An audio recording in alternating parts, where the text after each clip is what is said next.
नमस्कार मित्रों, आज हम कक्षा 12वीं हिंदी योग भारती इस पाठ्य पुस्तक के अंतर्गत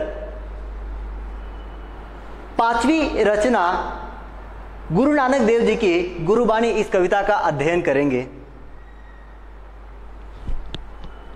गुरुबानी यह जो कविता है गुरु ग्रंथ साहिब इस कविता संग्रह से ली गई है। तो गुरु नानक देव जी एक महान व्यक्ति रहे हैं, महान पुरुष रहे हैं। तो आइए आज हम गुरुबानी इस कविता का अध्ययन करते हैं। इस कविता का अध्ययन करने से पूर्व हम कवि का जीवन परिचय यहाँ पर प्राप्त करेंगे। मित्रों, हम देख रहे हैं गुरु नानक जी का जन्म 15 अप्रैल 1469 को रावी नदी के किनारे तलवंडी नामक गांव में हुआ। बचपन से ही उनका झुकाव आध्यात्मिक चिंतन और सत्संग की ओर रहा है। उनके व्यक्तित्व में दार्शनिक, योगी, गृहस्थ, धर्म सुधारक, समाज सुधारक और कवि के गुण पाए जाते हैं। आप सर्वेश्वरवादी है और सभी धर्मों वर्गों को समान दृष्टि से देखते हैं। आपने विश्व बंधुत्व के विचार की पुष्टि की है। आपके भावुक और कोमल हृदय ने प्रकृति से एकात्म होकर जो अभिव्यक्ति की है वह अनूठी है।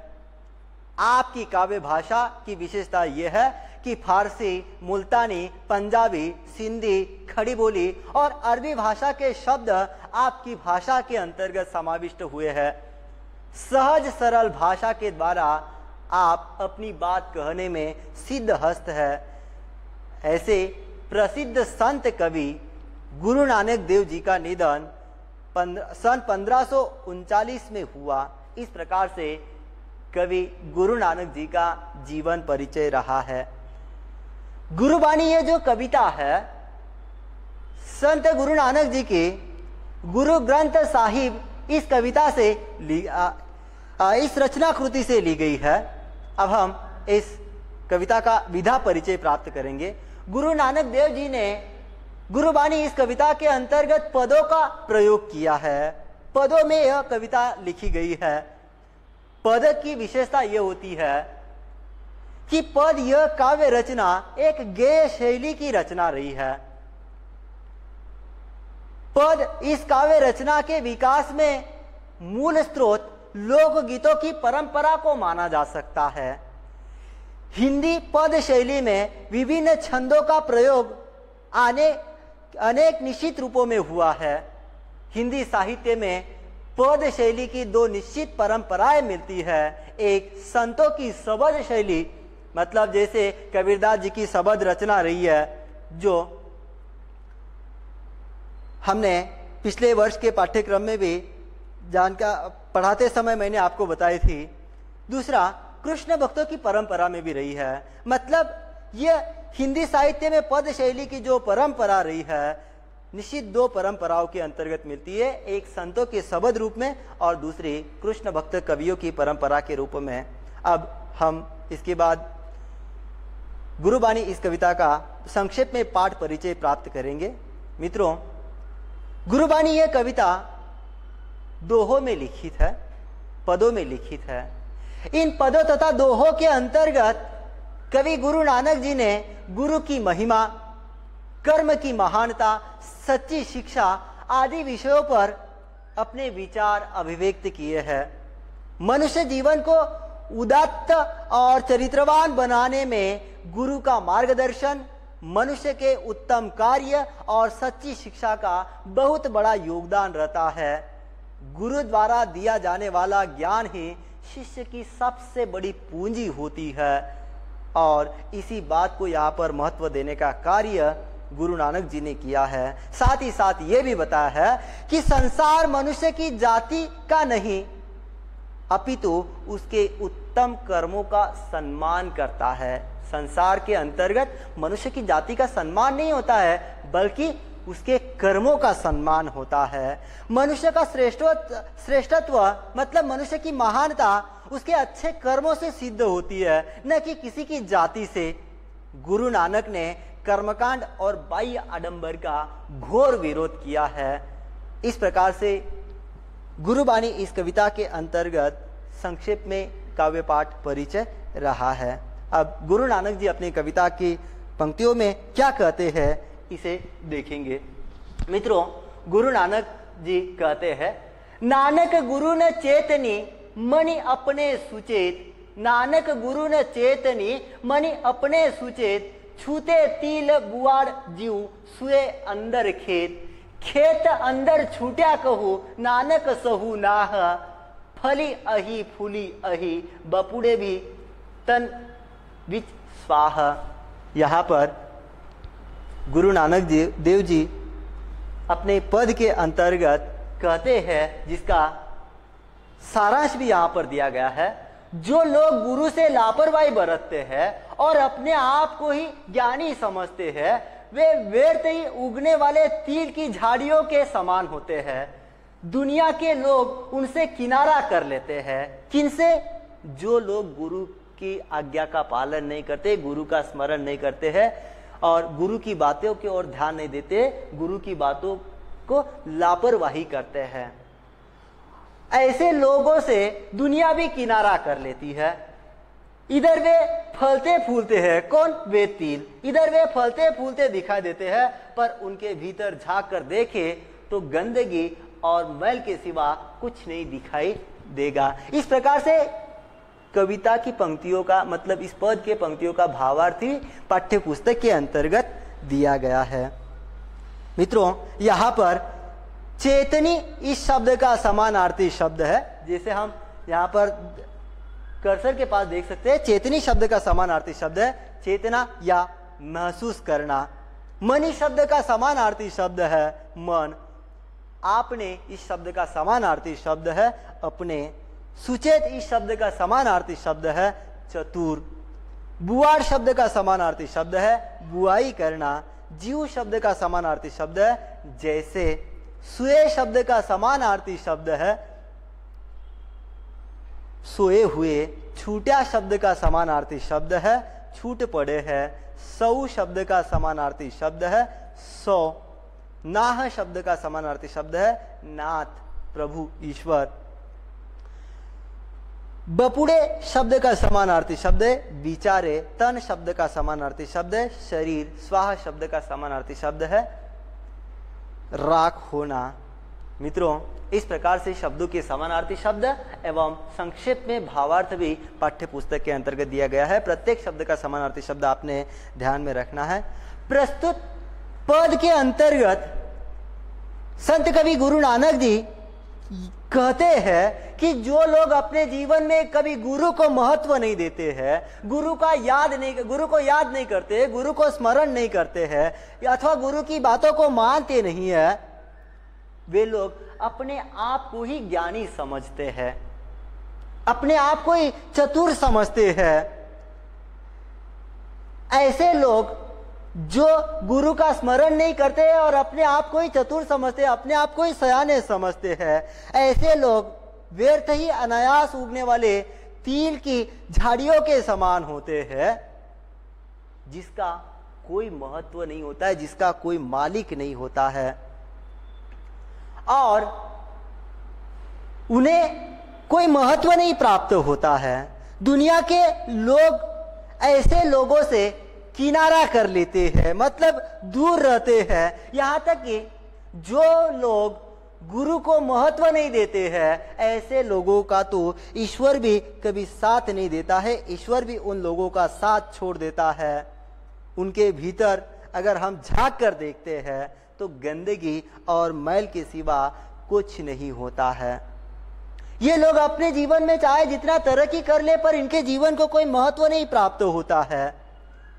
जैसे खेत में जली हालत में पड़े जो तिल की स्थिति होती है, जिसका कोई मालिक नहीं होता है, ऐसे समय में जो व्यक्ति अपने जीवन में गुरु को महत्व नहीं देता है, वे दीन, दुखी, लाचार जो लोग होते हैं, इनके कई मालिक बन जाते हैं और इनके जीवन को भी कोई महत्व नहीं प्राप्त होता है। जैसे वह जली पड़ी हुई जो तिल होती है, वह फलती फूलती तो है, पर इन तिलों की फली में राखी होती है, मतलब कोई इस तिल को महत्व नहीं देता। इसी प्रकार से जो लोग अपने जीवन में गुरु को महत्व नहीं देते हैं, ऐसे लोगों को भी दुनिया महत्व नहीं देती है। तात्पर्य यह है कि गुरु के बिना, गुरु के सानिध्य के बिना अपना जो जीवन होता है वह बेकार होता है, निरर्थक होता है। ये बात गुरु नानक जी प्रस्तुत पद के अंतर्गत बताते हैं। अब हम दूसरा पद देखेंगे।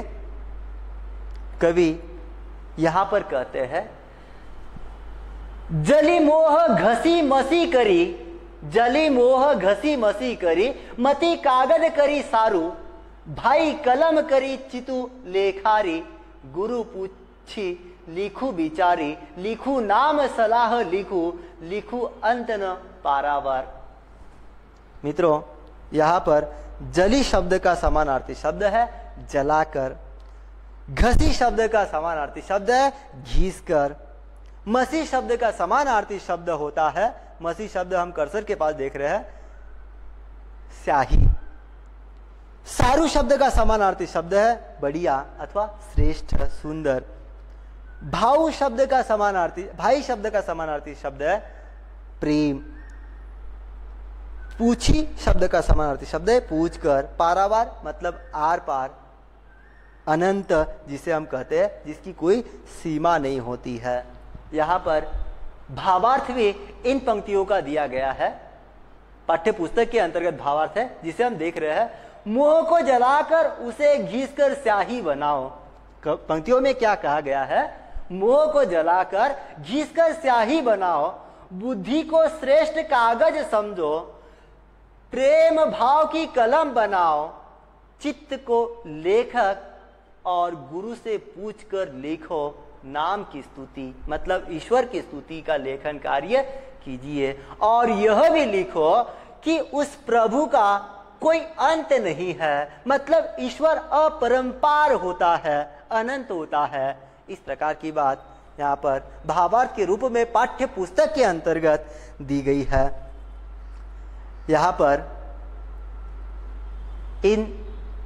इस पद के अंतर्गत कवि गुरु नानक जी कहते हैं कि हे भाई, मोह या माया को जलाकर इसे घीसकर हमने स्याही बना लेनी है। जैसे पेन के अंतर्गत स्याही होती है, उसी प्रकार से अपने मोह तथा माया को घिस-पीट कर उसे स्याही बना लेना है। और अपनी जो बुद्धि होती है, अपनी मति शब्द का अर्थ है बुद्धि, अपनी जो बुद्धि होती है या अपनी जो अक्ल होती है, इसको श्रेष्ठ कागज बना लेना है, सुंदर कागज बना लेना है।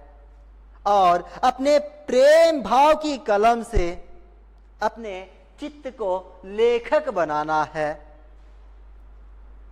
फिर अपने चित्त को लेखक बनाने के बाद इसके ऊपर अपने ईश्वर के प्रति जो मनोभाव है उन्हें अभिव्यक्त करना है। वह मनोभाव को अभिव्यक्त करते समय गुरु से पूछना है, गुरु से शिक्षा लेनी है, गुरु से विचार लेना है, परामर्श लेना है। और जब गुरु की परामर्श हमें प्राप्त हो जाए, गुरु की कृपा दृष्टि हमें प्राप्त हो जाए, तब वहां पर हमने ईश्वर के नाम की स्तुति लिखना है, अर्थात प्रभु का गुणगान करना है, प्रभु के संदर्भ में अपने विचार लिखना है। यह भी लिखना है कि ईश्वर का कोई अंत नहीं होता है, ईश्वर अनंत होते हैं, अपरंपार होते हैं, इसकी कोई सीमा नहीं होती है। इस प्रकार की बात यहाँ पर बताई गई है। मित्रों, सचमुच अपने जीवन में जो ईश्वर होता है वह अनंत अपरंपार होता है। इसको अगर हमें प्राप्त करना है तो अपने जीवन में गुरु को महत्व देना चाहिए, गुरु की बातों से कभी दुर्लक्ष्य नहीं करना चाहिए, इससे लापरवाही कभी नहीं करना चाहिए, क्योंकि गुरु ही ईश्वर की प्राप्ति करा देता है। जैसे संत कबीरदास जी अपने एक दोहे के अंतर्गत गुरु को महत्व देते हुए कहते हैं कि सतगुरु की महिमा अनंत अनंत किया उपकार, लोचन अनंत उघाड़िया अनंत दिखा बनहार। अर्थात गुरु की जो महिमा होती है वह अनंत अपरंपार होती है, उनके अनंत उपकार हमारे ऊपर होते हैं। हमारे जैसे अज्ञानी शिष्यों के ज्ञान रूपी नेत्रों को खोलकर हमें साक्षात ईश्वर को दिखा देते हैं। इसलिए हमने गुरु को हमेशा याद रखना है। और जब ईश्वर का गुण गौरव करना चाहते हैं, ईश्वर के संदर्भ में कुछ लिखना चाहते हैं, तो ऐसे समय में अपने मति को अर्थात अपने अक्ल को, अपनी बुद्धि को एक सुंदर कागज बनाकर, एक प्रेम भाव की कलम बनाकर ईश्वर के गुणगान हमने लिखना है। और वह लिखते समय गुरु से परामर्श प्राप्त करना है, गुरु की कृपा दृष्टि प्राप्त करनी है। क्योंकि जो व्यक्ति गुरु की कृपा दृष्टि प्राप्त करता है वह ईश्वर के संदर्भ में अच्छा गुणगान कर सकता है, ईश्वर का एक अच्छा वर्णन कर सकता है। और गुरु हमारे जीवन में अत्यंत महत्व होते हैं। इसलिए हमने अपने जीवन में जो मोह है, माया है, इसे दूर करना है और निस्वार्थ भाव से प्रभु की भक्ति करनी है, निस्वार्थ भाव से ईश्वर के गुणगान गाने हैं। इस प्रकार की बात यहाँ पर कवि गुरु नानक जी कहते हैं। और ईश्वर का गुणगान करते समय गुरु का परामर्श लेना चाहिए, यह बात भी कहते हैं।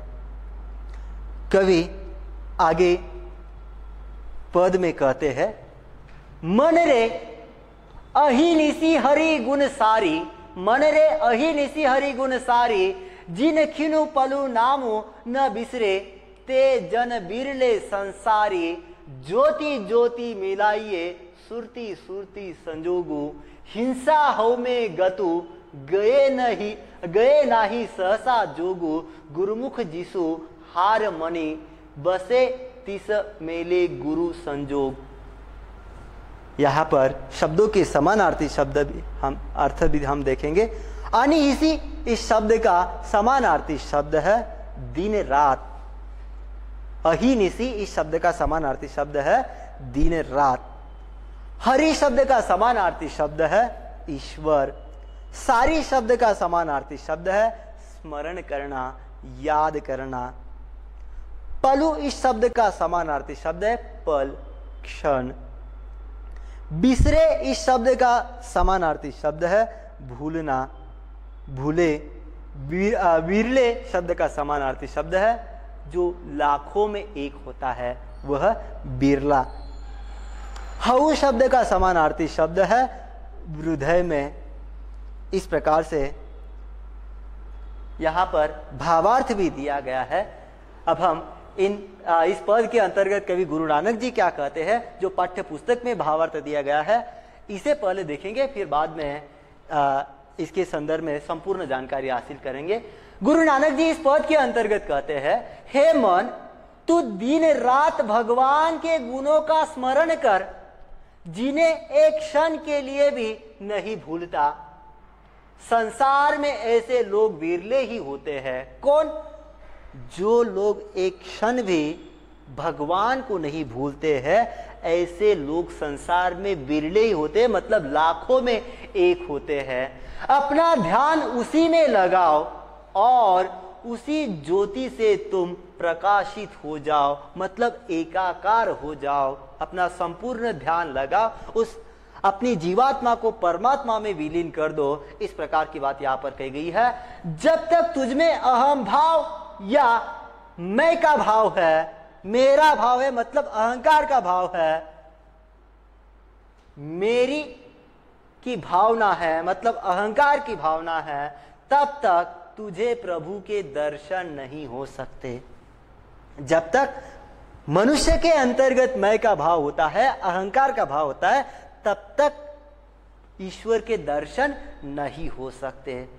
जिसने हृदय में भगवान के नाम की माला पहन ली है, उसे ही प्रभु के दर्शन हो सकते हैं। मतलब जो प्रभु को याद करता है, स्मरण करता है, भगवान की माला अपने आप में पहन लेता है, मतलब अपने अंग अंग में ईश्वर के ही रूप को संचारित कर लेता है, एक अनुशासन को संचारित कर लेता है, गुरु को महत्व देता है, उसे ही प्रभु के अर्थात ईश्वर के दर्शन होते हैं। मित्रों, इसका भावार्थ यहां पर दिया गया है। अब इसकी संपूर्ण जानकारी हम देख सकते हैं। कवि गुरु नानक जी यहां पर बताना चाहते हैं कि हे मन, तू दिन रात भगवान अर्थात परमात्मा के गुणों का स्मरण करता रह। संसार में ऐसे लोग विरले ही होते हैं जिन्हें एक क्षण के लिए भी भगवान का नाम नहीं भूलता, अर्थात वे सतत भगवान का नाम लेते ही रहते हैं। जो हमेशा भगवान का नाम लेते ही रहते हैं, एक क्षण के लिए भी नहीं भूलते हैं। और आप भी अपनी जीवात्मा को परमात्मा में विलीन कर दो, मतलब अपना संपूर्ण ध्यान ईश्वर में लगाओ, उसकी ज्योति से अपनी जीवात्मा मिलाकर स्वयं प्रकाशित कर लो, मतलब एकाग्र हो जाओ, एकाकार हो जाओ। उसमें अपनी सुरती का मेल कर देने से हिंसा, कठोरता व अहंकार दूर हो जाता है। जो व्यक्ति अपने जीवन में प्रभु को याद करता है, उसके हृदय में सहसा मतलब सहज रूप में जो शोक अर्थात शोक होता है, दुख होता है, वह दूर हो जाता है। इसलिए हमने अपने जीवन में प्रभु को हमेशा याद रखना है, ईश्वर को याद रखना है, क्योंकि ईश्वर को याद रखने से हमारे जीवन में जो शोक अर्थात शोक है, दुख है, वह दूर हो जाएंगे। हमने हमेशा अपने हृदय के अंतर्गत भगवान की माला पहननी है। जो मनुष्य भगवान की माला पहनता है, जो भगवान को हमेशा याद करता है, वही ईश्वर को हमेशा स्मरण करने वाला व्यक्ति सच्चा मनुष्य होता है। वह गुरु के शरण में जाकर ध्यान धारणा करता है, इसलिए उसे ईश्वर की प्राप्ति होती है। यहां पर एक शब्द महत्वपूर्ण है कि जिसके हृदय के अंतर्गत अहंकार की भावना होती है, उसे ईश्वर के दर्शन नहीं हो सकते। कबीरदास भी इसके संदर्भ में कहते हैं, जहां मैं तह हरि नहीं, जहां हरि तह मैं नहीं। जिस प्रकार से मित्रों एक म्यान में दो तलवारें समाविष्ट नहीं हो सकती, इस प्रकार से अपने हृदय के अंतर्गत जो अहंकार है, वह अहंकार और ईश्वर दोनों एक जगह पर समाविष्ट नहीं हो सकते। इसलिए अपने जीवन में अपना जो अहम भाव है, इसका जब हम त्याग करेंगे तभी ईश्वर के दर्शन हमें हो सकते हैं। यहाँ पर गुरु नानक जी ने अपने प्रभु तथा ईश्वर के साक्षात्कार करने के लिए अपने अहंकार का त्याग करने के लिए कहा है। इस प्रकार की बात यहाँ पर कही गई है। मित्रों, हमने भी अपने जीवन में अपने अहंकार का, लोभ मोह का त्याग करना है और नीति मार्ग पर चलना है, तभी हमें ईश्वर के दर्शन हो सकते हैं। जब हम ईश्वर की प्राप्ति के लिए तन मन धन से अपने आप को समर्पित कर देते हैं, तभी हमें ईश्वर प्राप्त होते हैं। और संसार में ऐसे विरले ही लोग होते हैं जो एक क्षण के लिए भी भगवान का नाम नहीं बुलाते। हमने भी हमेशा ईश्वर को हमेशा याद रखना है, ईश्वर के ऊपर श्रद्धा रखनी है। इस प्रकार की बात यहाँ पर कवि गुरु नानक जी कहते हैं।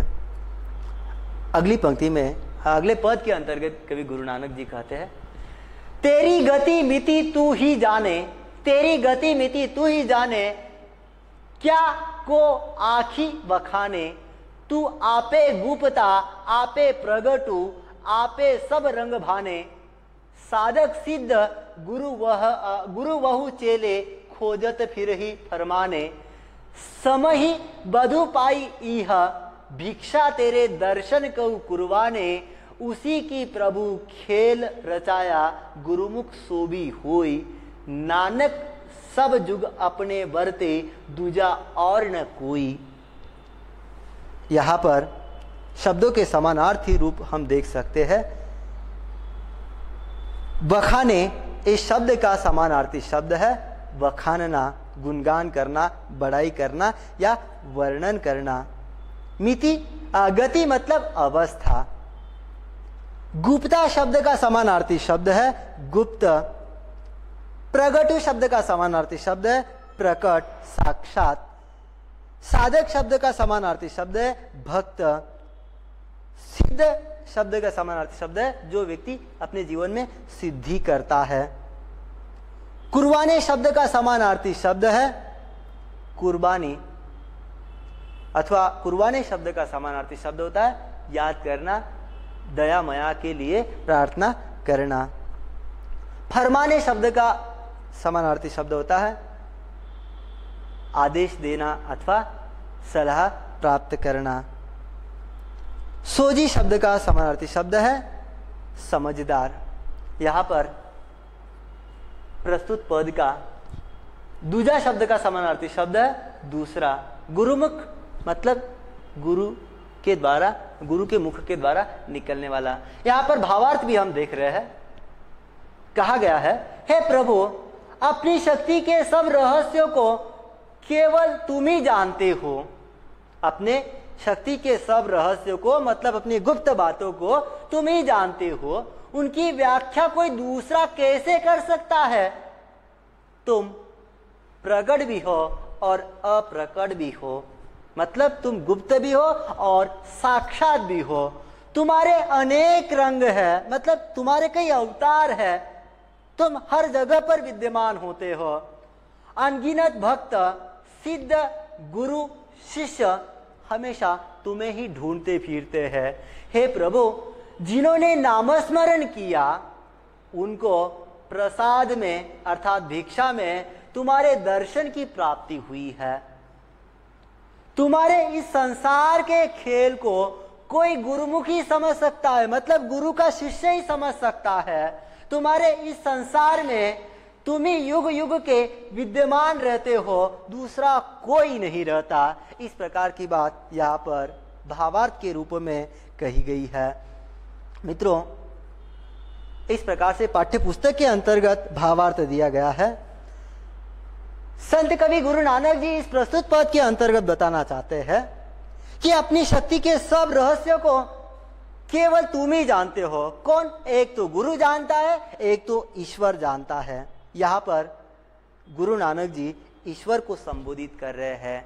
कहते हैं कि हे प्रभु, तुम्हारी शक्ति को केवल तुम जानते हो। तुम्हारी रहस्यमयी अर्थात गुप्त बातों को केवल तुम जानते हो, इसलिए तुम्हारी व्याख्या कोई दूसरा बिल्कुल नहीं कर सकता है। तुम्हारे अनगिनत भक्त होते हैं, जिनमें गुरु होते हैं, सिद्ध होते हैं अथवा अन्य भक्त होते हैं और गुरुओं के भी शिष्य होते हैं, जो हमेशा तुम्हारी आराधना में लगे रहते हैं, तुम्हारे दर्शन पाने के लिए आतुर रहते हैं। और ऐसे जो लोग होते हैं जो हमेशा तुम्हारा नामस्मरण किया करते हैं, वह तुम्हें ढूंढने का प्रयास करते हैं, पर हर बार तुम उन्हें प्राप्त नहीं हो पाते हो। तुम हर बार उन्हें दर्शन नहीं दे पाते हो, क्योंकि तुम प्रगट भी हो और अप्रगट भी हो, मतलब साक्षात भी हो और गुप्त रूप में भी हो। हर जगह पर आप विद्यमान हो। तुम्हारी दर्शन की प्राप्ति उन्हीं लोगों को संभव हो सकती है जो तुम्हारा स्मरण करता है, जो तुम्हें याद करता है। संसार के इस खेल में आपने ही इस संसार रूपी सागर को निर्माण किया है। संसार का प्रत्येक खेल अर्थात प्रत्येक लीला तुम्ही ने बनाई हुई है, और इस लीला को केवल गुरुमुख समझ सकता है। मतलब या तो गुरु समझ सकता है अथवा गुरु की मुख से सुनने वाली जो बात होती है, जो उसका शिष्य सुनता है, वह शिष्य ही सुन सकता है। गुरु के शरण में रहने वाला भक्त ही तुम्हारी बात को समझ सकता है। तुम्हारे इस संसार में कौन कौन से अवतार है, इस बात को भी केवल गुरु समझते हैं अथवा गुरु के शिष्य समझते हैं, अथवा जो आपको हमेशा याद करते हैं वे समझते हैं। तुम हर युग के अंतर्गत विद्यमान रहते हो, दूसरा कोई नहीं रहता है। मतलब आप सर्वशक्तिमान हो, सर्वव्यापी हो, सर्वकालिक रहे हो। इस प्रकार की बात यहाँ पर गुरु नानक जी बताते हैं। मतलब ईश्वर सर्वव्यापी होता है, सर्वकालिक होता है।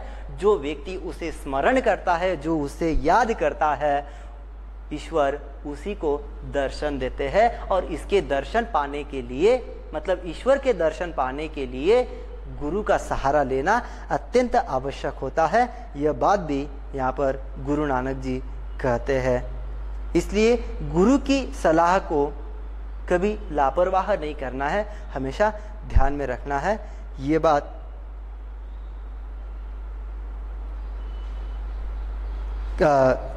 गुरु नानक जी यहाँ पर कहते हैं।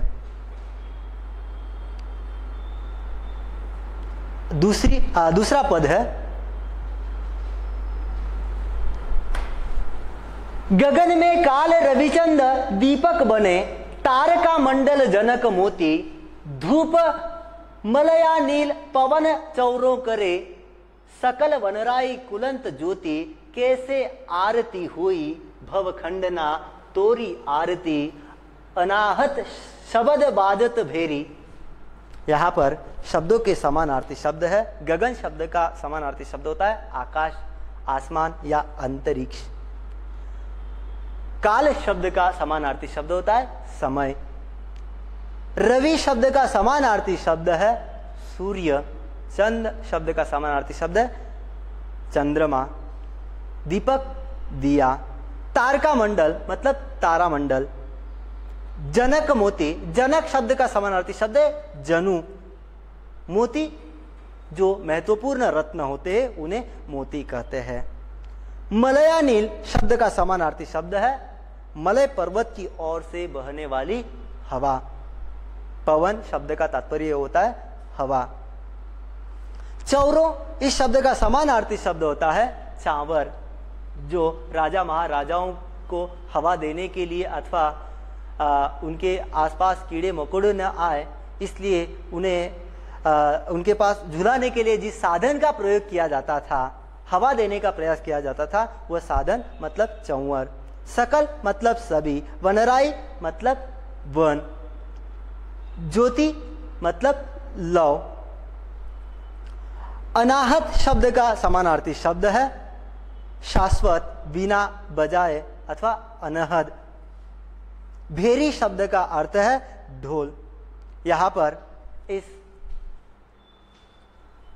पद के अंतर्गत जो भी शब्द दिए गए हैं इनके समानार्थी शब्द हमने प्राप्त किए हैं, समानार्थी अर्थ हमने प्राप्त किए हैं और इसका भावार्थ भी दिया गया है।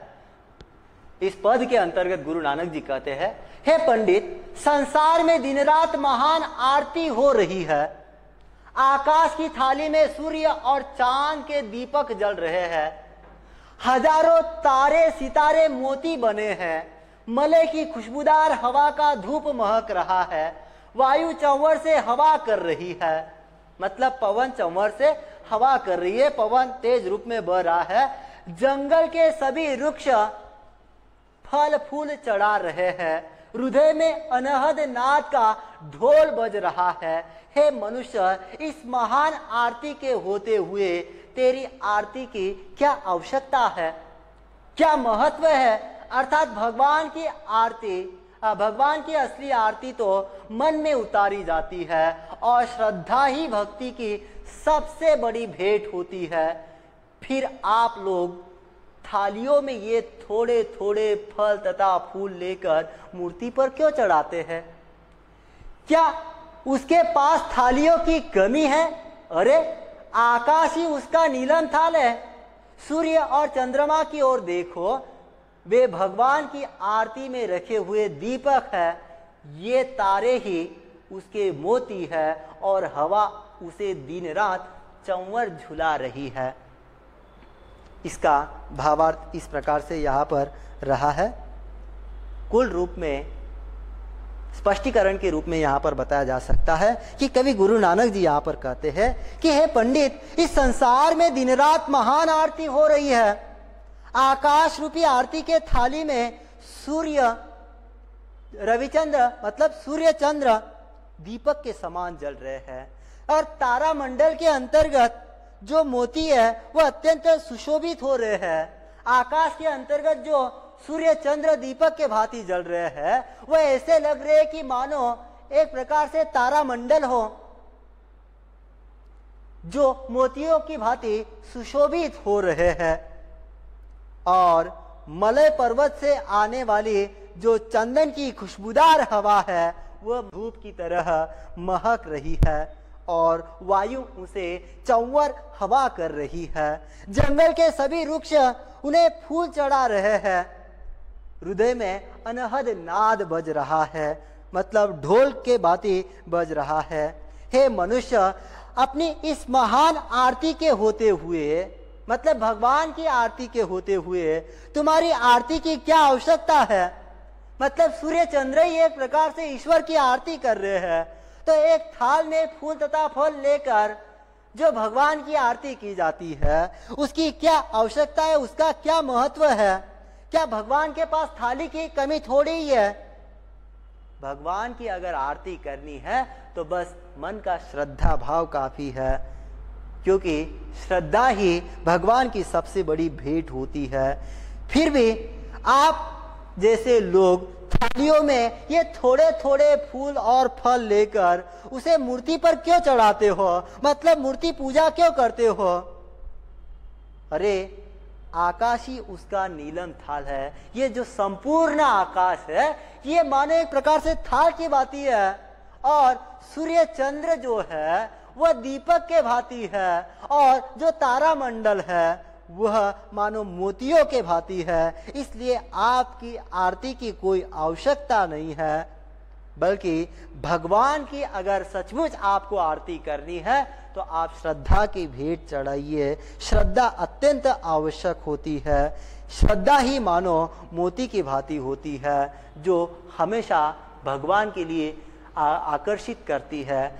हम ईश्वर की भक्ति करते हैं, और अगर ईश्वर के प्रति श्रद्धा नहीं रखते हैं, अपने मन में अगर अहंकार रखते हैं, लोभ रखते हैं, और ईश्वर की अगर भक्ति करते हैं, तो भला हमें ईश्वर के दर्शन कैसे प्राप्त हो सकते हैं? इसलिए ईश्वर की भक्ति करते समय हमने अपने अहंकार का त्याग करना है, लोभ का त्याग करना है, मोह का त्याग करना है। इस प्रकार की बात यहाँ पर संत कवि गुरु नानक जी कहते हैं। तात्पर्य यह है कि कुल मिलाकर कहा जा सकता है कि कवि गुरु नानक जी ने प्रस्तुत पदों के अंतर्गत गुरु की महिमा, कर्म की महानता, सच्ची शिक्षा आदि विषयों पर अपने विचार व्यक्त किए हैं, और हमने इस बात को ध्यान में रखना है, अपने लोभ और मोह को दूर करना है। यहाँ पर इस कविता के अंतर्गत कविता के अंत में कुछ स्वाध्याय के प्रश्न भी दिए गए हैं, शब्दार्थ भी दिए गए हैं।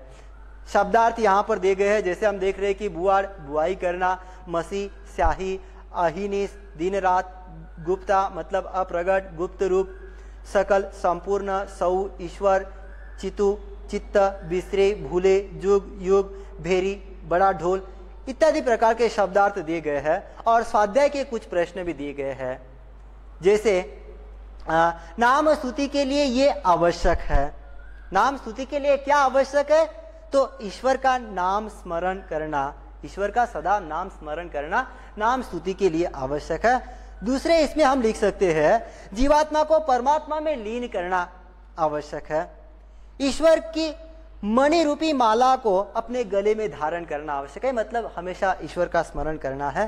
चौथे इसमें हम लिख सकते हैं हृदय में हिंसा का त्याग करना, हृदय में हिंसा के भाव का त्याग करना हम यहाँ पर लिख सकते हैं। दूसरा एक प्रश्न पूछा गया है, आकृति पूर्ण कीजिए आकाश के दीप। आकाश के दीप कौन से? तो हमने देखे हैं कविता के अंतर्गत आकाश के दीप है सूर्य और चंद्र। तो ऊपर लिखना है सूर्य और नीचे लिखना है चंद्र। शब्द संपदा के भी कुछ प्रश्न दिए गए हैं। प्रत्यय युक्त शब्द लिखिए। मित्रों, प्रत्यय शब्द का अर्थ यह होता है कि जो शब्द मूल शब्द के पीछे आकर जुड़ता है वह प्रत्यय कहा जाता है, उसे प्रत्यय कहा जाता है। जैसे दान इस शब्द के अंतर्गत वान प्रत्यय लगाया तो दानवान यह नया शब्द बनता है। आपने यहाँ पर लिखना है दानवान अथवा दानशील।